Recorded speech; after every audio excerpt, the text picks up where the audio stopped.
Сега ще ви покажа как се прави пицка. Една супена лъжица сол, 700-800 грама брашно, една суха мая от 7 грама, половин литър вода, малко олио във водата, оставате малко да си активира маята и започвате да месите. Аз меса с лъжицата ми е по-лесно. И после го довършвам с ръцете.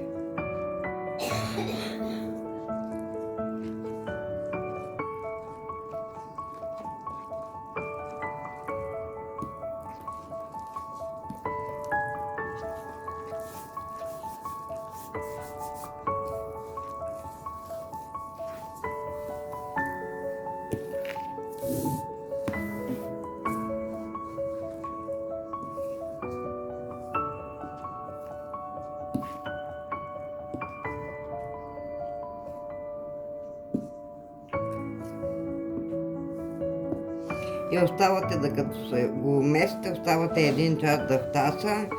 След това още 1 час, като сложите в тавичката, с тавичка с хартия, слагате тестото да втаса още 1 час и печете на 180 градуса за 40-45 минути. Всяка фурна е различна, гледа се питката дали е почервеняла отгоре и отдолу и дали е лекичка в тавата. И питката ви е опечена.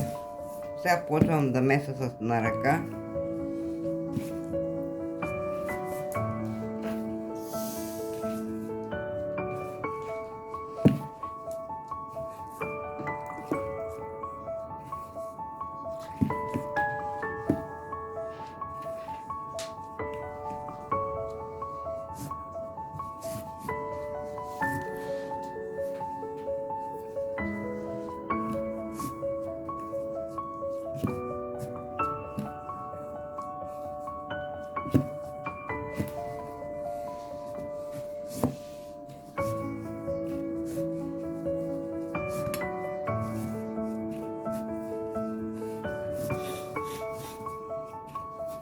Ето, почти е готово.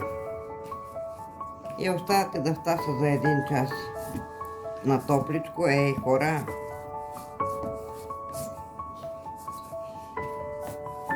Сега да видим дали сме направили нещо.